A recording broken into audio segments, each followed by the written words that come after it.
What's up everyone and welcome back to the MMA Fast. Today, let's get started with Cory Sandhagen breaks down clunky grappler Sean O'Malley's skill set and potential matchup. Cory Sandhagen recently broke down Sean O'Malley's skill set and noted that a bantamweight clash between the two of them is one that fans are eager to see. He described areas in which he excels at, but also pointed out what he should focus more on. Cory has been a fixture in the bantamweight title picture for quite some time. However, he most recently lost a unanimous decision to Umar in what was believed to be a title eliminator. Despite his loss, there have been many fans clamoring for a potential bout against Suga, primarily due to their respective fighting styles. During his appearance on Quinton Jackson's podcast, Cory was critical of the former bantamweight champion's grappling, but noted that he does well against a certain type of fighter. The 32-year-old believes that he matches up well against O'Malley, especially with his ability to mix in his striking and movements. I really think that I would do what I want to O'Malley. He's a really clunky grappler. You could tell that he does a lot more stuff with his jiu-jitsu coach than he does with his wrestling coach, and that's not the way to go about modern MMA. He does really well against a certain type of striker. Merab was probably the guy who moved the most on him, and he had really big troubles with a mover. Mover guys do good against that style. Javier Mendez named the best fighter he's ever trained. Javier Mendez has had some of the best fighters in the history of MMA walk through his doors at AKA and has had a front row seat to some of the all-time greats at work. In a recent interview, one of the most successful coaches in the game was asked to pick who, of all the great champions he's worked with, takes the top spot. Many would assume that Khabib or his lightweight heir, the current pound-for-pound king Islam Makhachev, would also be in the conversation. However, Mendez subverted expectations by naming the cousin of the Eagle, who is the reigning Bellator lightweight champion. I see Usman as being pound for pound the greatest fighter myself. He's got all the attributes. He's the most talented I've ever trained. If at one point he never goes to the UFC, great. He's still going to be regarded as one of the great ones. What he does in that cage is like nobody. I've never seen anybody do the transitions, the movement that he does. He's unbelievable, and he's only 26. He's only getting better.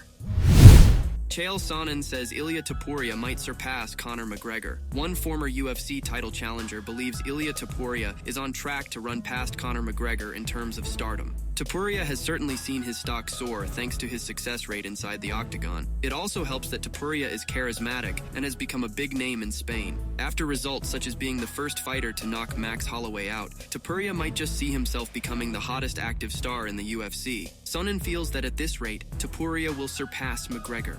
He's got the Prime Minister of Spain watching his fights and having people filming. He's got the biggest actresses, the most successful athletes, which are football players in Spain, coming and watching him live. The guy never misses. It turns out he's as good as he said. I mean, it's going to be a short period. He's not here now, but it's a short period of time. At this trajectory, believe this or not, he's going to pass Conor McGregor. It's looking like Alexander Volkanovski will get a title rematch against Topuria in 2025. There's also Diego Lopes, who has emerged as a top contender in the featherweight division. We'll see if Topuria can keep his momentum going next year, as he looks to keep a strong grip on the featherweight title.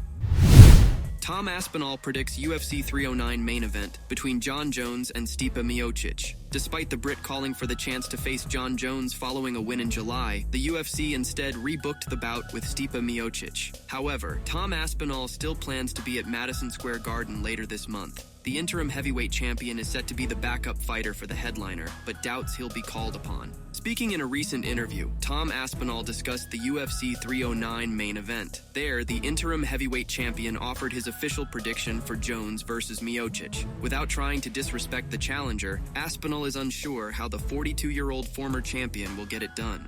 I don't know if it's anything tactical, I just think he's younger and fresher than Stipe. Stipe is around 43 years old and hasn't fought in like 4 years. He got knocked out in his last fight and wasn't looking very good in it, and that was years ago now. Who knows? Maybe he's going to surprise us all, but from a logical perspective, I don't think it's really possible to improve physically in your early 40s. What do you make of these comments from UFC champion Tom Aspinall? Do you think Stipe Miocic can upset Jon Jones later this month? Charles Oliveira says Islam Makhachev a little step ahead of Arman Tsarukyan. Charles Oliveira gave some insight on Islam Makhachev's projected title defense versus Arman Tsarukyan. Lightweight champion Makhachev is expected to make his next title defense against Tsarukyan on January 18th, although nothing is confirmed. If Arman is indeed next for Islam, Charles sees similarities in their game. However, he's leaning towards Makhachev to get the job done once again. They have very similar games, and I think each has to come and look out for the same things. You have to watch out for the striking because they do offer some striking, and they also have to be very mindful of the ground game. It's very, very similar styles, and I think that they have to watch out for the same things from each other. I think Islam is a little step ahead of Arman. I think he's just stronger by a little bit, but when push comes to shove, any of them could win. Max Holloway inspired by UFC champ Alex Pereira's impressive rebound from knockout loss. Just like Alex Pereira did, Max Holloway hopes he can turn things around after getting knocked out in the octagon. Holloway announced that he'll be making a permanent move up to lightweight and seeks new life in a weight class above, just like light heavyweight champion Pereira did when he lost his middleweight title to Israel Adesanya by knockout at UFC 287. Prior to his loss to Topuria, Holloway landed in the number 5 spot in the UFC's lightweight rankings by scoring an iconic last-second knockout of Justin Gaethje to become BMF champion at UFC 300. 155, bro, I cannot wait. All I know is we saw Alex Pereira get finished, right? Next fight he fought for a number 1 contender spot, then he fought for the title, and he's on a spectacular title run. Let's mimic it. Let's do it. I get inspiration in that. He's a beast.